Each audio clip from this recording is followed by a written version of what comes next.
Welcome to this edition of Rod Shop Lockdown. Now, the guys from Rockford Fosgate has been great to us over this period, putting us in touch with some great people and getting some great conversation stuff going.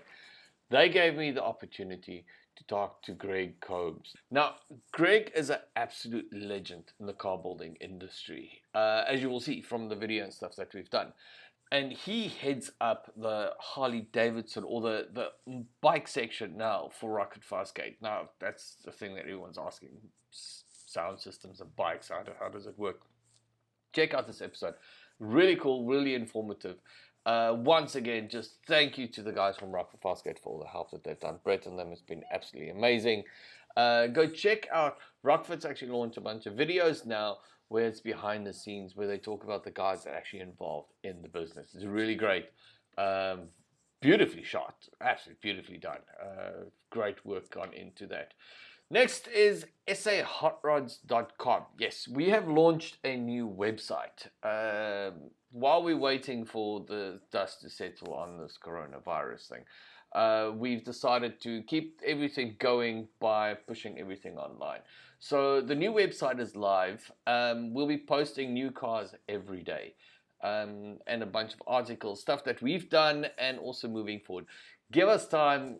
We are still busy populating the site. So great big favorites like model cars and everything will still come back and will still go onto the site as well, as we take the last 13 years and we push it out online so people have direct access to that. So go check out the new website. We'll also be loading a bunch of competitions and that type of stuff just to get everybody interactive. We do not want to deny anyone their hot rod addiction, so we will keep that flowing as hard as possible till we know what's happening with our printers and distributing guys so we can get another magazine out. But for now, enjoy the conversation we did with Greg Cobbs. And we are live with Mr. Greg Cobbs. You are Rockford Fosgate's Harley man, if I'm not mistaken. Tell us a little bit about who you are, sir. Well, I'm a true Rockford Fosgate fanatic to the core. Right now, currently, I'm in charge of domestic sales for all two-wheel shops, Harley-Davidson direct custom shops. So I'm dealing with a lot of cool toys right now. A lot of bitchin' motorcycles and a lot of very talented guys that are building some really cool stuff. So feel very fortunate with that. Before we get into the products and how Rockford got to the two-wheel side, give us some background on yourself. Who are you? Where are you from? And what's your background? I grew up in a small town up in the Rocky Mountains, and right when the big car audio boom started happening, the mid-'80s, that was, my high school time. And I realized pretty quick that all the guys that had the pretty girls seemed to have big systems in their cars. So I figured out I probably want to do that.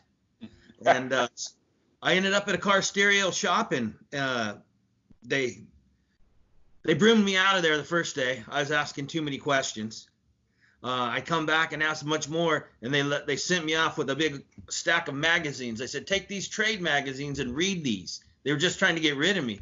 Well, that was the worst thing. It just brought me a bunch more questions, right?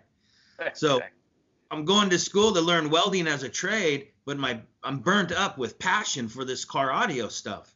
And I'm reading these magazines. I'm hanging out at the shop, and to the point finally they just said, look, bro, you have a job. You work here now. And that was my introduction. That's how I got started in car audio. I pestered them enough that they just hired me because they knew I wasn't going to go away. Yeah, and one of the first things while I was there in the first 3 months, Rockford Fosgate had a training. And the owner of the store seen how passionate and excited I was, so they stuck me in a plane. They sent me to Phoenix. And I got to meet everyone at Rockford. I got to learn a bunch of new cool stuff that you can only learn so much in a magazine, right? To go to the actual training center and the factory, the mecca of it all. And get to meet them firsthand and train me. Well, I mean, it just lit a fire underneath me that it still hasn't went out. I just love it. Every day I wake up and I love what we do. Yeah, man, that is insane. See, that's the one thing. Like, I'm enjoying this conversation I'm having with all you guys from the US. Is that's such a key part that we don't have in South Africa, and we don't have that training or I know Rockford has now started doing their training infrastructure in South Africa, but we've never had that. You know, it's just been basically play with what there is and try and see, and one guy has to pass on the information to the next one. It's great to see that there's institutions putting structure together to try and educate the market and get the guys going. Like I said, you've got a passion for it, you can move forward. So Yeah. now, what section are you heading up now? Well, so Rockford originally brought me in. I worked through retail for about 10 years up in the Rocky Mountains in a couple of different stores. Had a lot of success doing that. Along the way, a good friend of mine, I think you've interviewed as well, his name is Mr. Brian Schmidt of Mobile Solutions. Yeah. We decided, we had this harebrained idea, why don't we build the loudest car stereo in the world? And so it's kind of started as his project and ended up being our project. And then I ended up with it when he moved on to Rockford. He worked at Rockford before I did.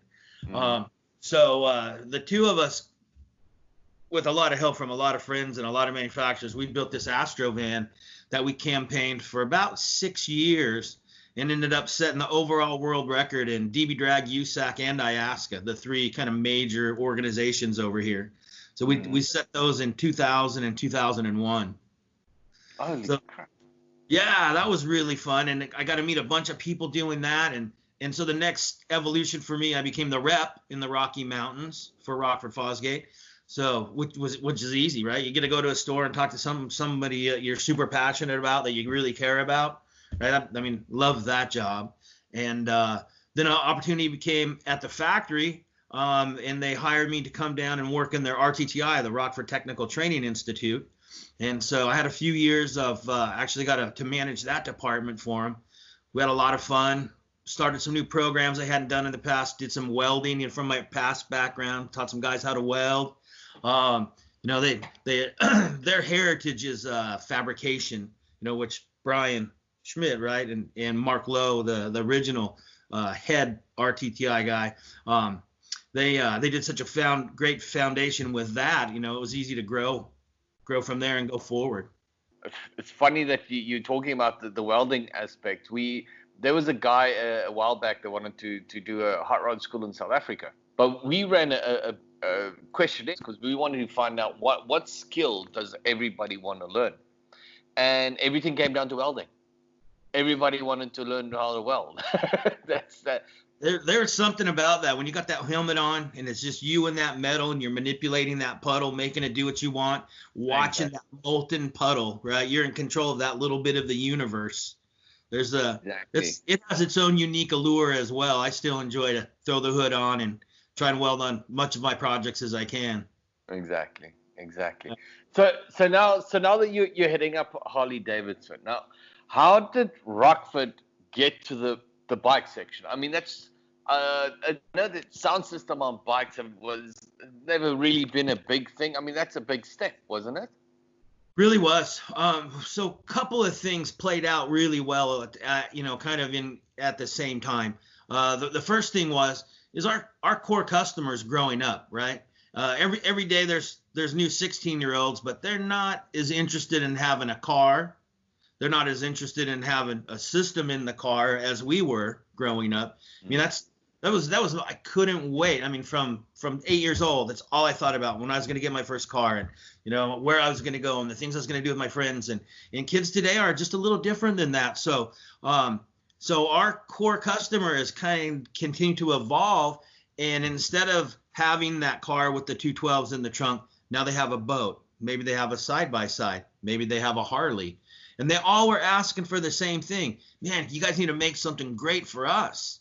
And, you know, as a manufacturer, we know how guys can take whatever and put it in a car and make it work. And for the longest time, we kind of assumed they were going to do that as well in these other platforms. And it just never got to where it could be. So we took a step back. We designed some incredible plug-and-play kits, whether you want to talk about the side-by-side market. We have them for Razor, for General, Can-Am, a lot of the majors, Yamaha. And then there's really only one on the motorcycle side, Harley-Davidson, for touring models, especially in this country. And we built some very specific kits for those. We listened to a bunch of riders, asked them what they wanted in a system. And all of them generally told us whatever I put on the bike can sound pretty good in a parking lot. When I get up to speed, I can never hear anything. So that's where we really focused on building something that would play loud enough they could hear it when they're running 75, 80 miles an hour down the freeway. And that would last in that environment. We've seen lots of different people use different levels of car audio with some limited success in a Harley, but it's not designed for that environment. The vibration, the UV, just being out in the elements, the water, those are some of the major things that would cause the systems to fail. And we engineered past that. We made it element ready, and we've had huge success. And you guys are selling these as actual kits, am I right? So, what models of Harleys is this fitting on? So the touring models, Road Glide, Street Glide, Ultras, the baggers, something that comes stock with the fairing. They're geared for that. It all starts with our well-engineered mounting bracket. They've made me a heat sink that you can put different brackets on, and it bolts to the different bikes, so you don't have to modify the motorcycle in any way. It all uses factory attachment points. Which means you're not screwing with warranties or anything like that. Exactly. Then our TM 400X4AD, it's a real small, very powerful compact amplifier. It bolts to that, and then I have a plug-and-play wiring harness that plugs directly into the bike. And then we just made some really high-end, very efficient, loud, weatherproof speakers that bolt into factory locations. And has this been approved by Harley-Davidson? I mean, is this in the US or is it all over the world? So Harley likes to keep things in-house, which, you can well understand. So they haven't necessarily put their stamp of approval on us, but they're well aware of what we make. They're well aware of, the footprint we're gaining in their dealerships. And, I think they're happy to see someone actually dedicate some engineering resources and some time to their space, which really hasn't happened in the past. Exactly. Well, I mean, hopefully soon Harley comes out with it's a standard Rockford Fosgate kit that comes with it as an upgrade, sound upgrade. I mean, that's like the way you want to go with it, isn't it? Yeah, someday that would be in a perfect world that it would come stock in a Harley-Davidson, right? Exactly. But until that happens, there's a great window of opportunity for us and our dealers to what do they say, make hay while the sun shines. Yeah, exactly. Yeah. Exactly. The speaker systems and stuff that you guys use, is that completely different to what you from a car audio perspective? I mean, like you were talking about, especially we're talking the Harley vibration. I mean, obviously, I used to own a Road King, so exactly that. What was the old saying? That thing will take the enamel off your teeth if you're standing still for a long time. How did they redo the engineering and stuff to actually combat with the vibration and everything? So everything has a rubber gasket. Everything's mounted with some level of isolation, which is a big help in itself. Like the speaker baskets, we use a composite material so a level of plastic that's reinforced with fiberglass, so it's very light but very rigid. So it can take that vibration, where if you had a folded piece of metal over time, all those pinch points, they're going to stress and they're going to start to crack, and it's just a matter of time before something breaks. Then we used 100% UV coated cones. It passes it's a salt and UV test that we do for the marine market. They pass all of that, and then of course then the waterproofing. But the biggest part of them was the voicing of the speakers, getting them efficient enough and getting them loud enough where we can use a stock location and the guy can actually hear it when he's running. And are they running these off of Bluetooth units or? Everything we do interfaces right with the stock Harley head unit. Oh, wow. Okay. Yeah. So we have a couple of different recommended tunings. There's a real big break between 13 and 14, the Rushmore bikes, 14 plus. They're more computer controlled. And that goes all the way into the radio. So if you were going to buy some level of boom audio from Harley-Davidson, you could switch. The Harley dealer would go inside the radio and pick the programming for what system you've put into it. Well, we've had to use an aftermarket provider to get into that menu. And then we can set it for, we found the flattest, most full range output they have, and that's the one we use for our systems. So you got to flash the radio to get it to match up to what we're doing, and then we have a nice little chart that says if you use this front speaker and these saddlebag speakers, set the amp like this. So it takes kind of some of the guesswork out of it for maybe guys who aren't super familiar with audio. You know, a lot of the Harley mechanics I deal with, they're fantastic, taking parts, nuts and bolts, screws. They can do all that perfectly, but when it comes to turning the knobs, they get a little confused, right? So we made these little charts that just make it easy for them. Oh, very nice. Very nice. Brett brought me down, with Brian, and we did a little tour. We had 10 days and just looped the whole country, and we had a fantastic trip. Oh, so you enjoyed? So you were actually in South Africa. What places did you get to see? I mean, you guys, this is the training that you guys normally do. Am I right? Yeah. They flew us into Jayburg, and then we'd seen a bunch of accounts down there, and then we went down to the coast. We were at on the Cape. Yeah. Yeah, it was fantastic there. Then we worked across the coast, and then worked our way back up. So we were 10 days. And it was, Brett, he's very, high strung's not the high word, but high energy. Yes. You know, he's a go-getter. And, Brett would have radio. We'd be on the radio at 7 a.m.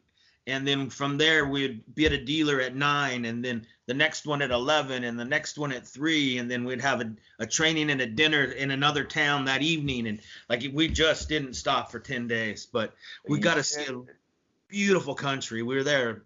Perfect time. The hospitality, the hospitality that we received while we were there. Well, I think next time when you come through, look, if you're a Harley man, a friend of mine, Jason, actually has the Harley-Davidson tours in Cape Town and in Durban.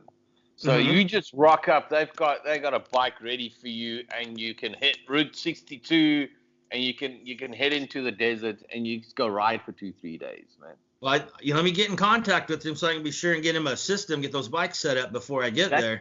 That's not a bad idea. I'll make that connection for you guys. So you were telling us earlier on this car that you built that was like the biggest sound system. Obviously, in your career, working with the research development and all this, there must have been some interesting projects. What's some of the most interesting projects you guys have done? Oh man. For me, the most interesting part is to watch the whole process happen. We're talking about Harley, so we made a bag lid kit. We have a cut-in kit that we use the stock lids on your Harley.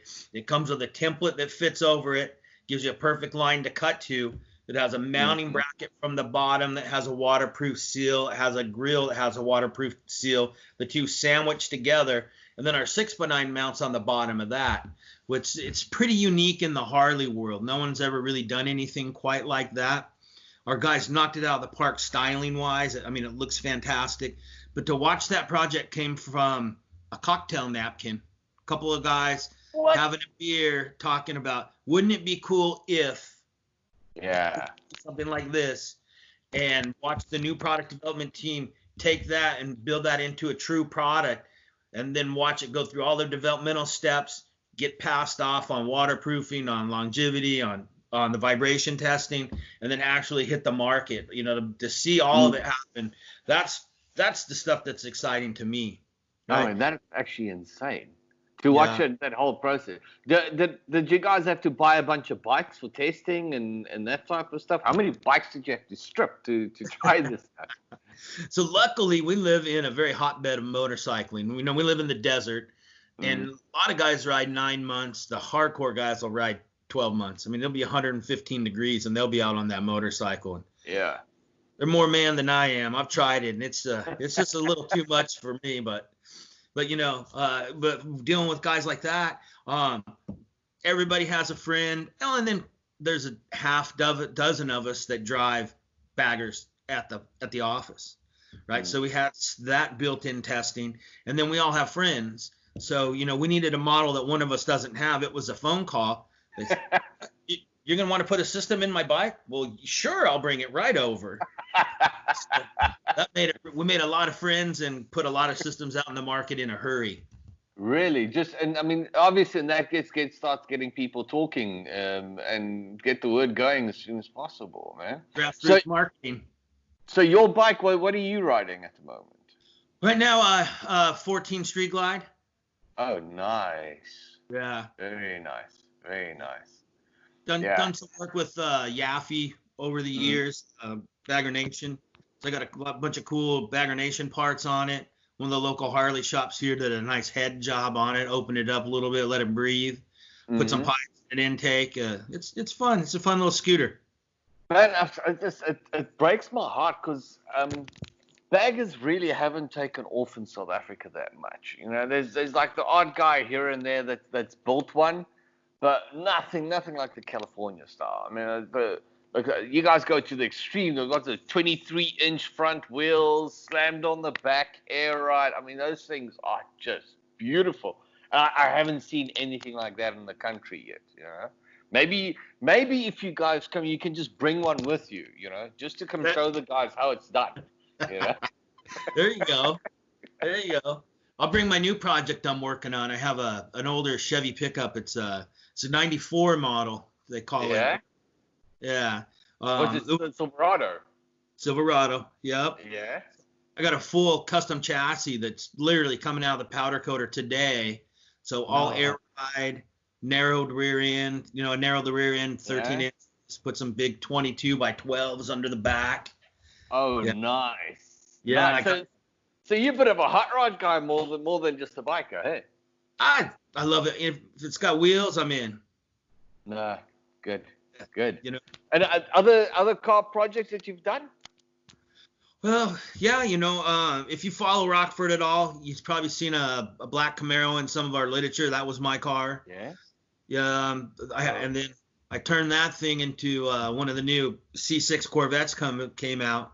So I had one of the new Vets for a while. I put a big system in that. It made some of our literature and, you know, toured around a little bit with Rockford. If it has wheels, I'm going to mess with it, right? My mom keeps asking me, when are you going to quit playing with cars? And I'm like, Mom, probably when I die. You know, I love them. Yeah. Exactly. Hey, I've got to believe it. But whoever dies with the most toys win. All right. I need a big warehouse so I don't have to sell them and move to the next one. I can just start stacking them. You know, I had that at one stage. I had a lot of projects and stuff, but I enjoyed the build process. And then once they're done, I'm like, well, and then you kind of need money for the next one, and you know, you're like, I mean, my wife's always upset when I sell them.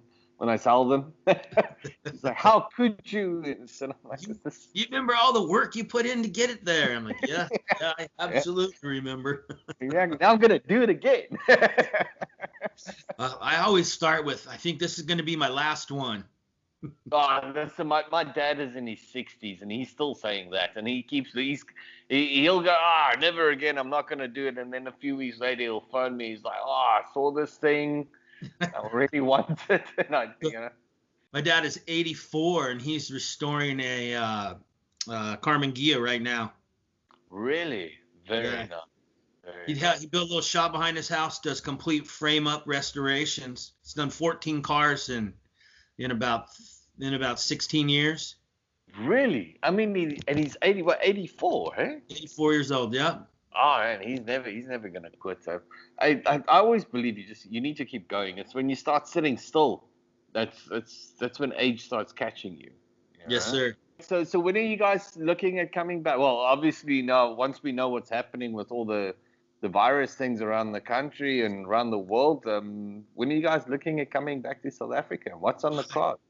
Yeah, I had a great visit with Brett when he was down here for SEMA show. So maybe, if this world clears up, maybe I could see you guys about this time next year. That would be ideal for me.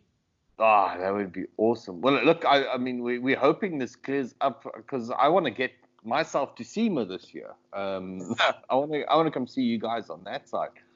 Yeah, that makes sense. I can get you in contact with a few of those guys, and I can put you can shake their hand when you get out here for SEMA. So let's get this thing behind us and everyone stay safe and healthy and get on a plane and I'll see you in Vegas.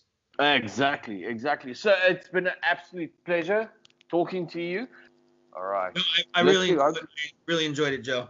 You have a great day or a great evening, and I look forward to seeing this cut and split. All right, man. Thanks a lot. Thanks. Cheers. Bye.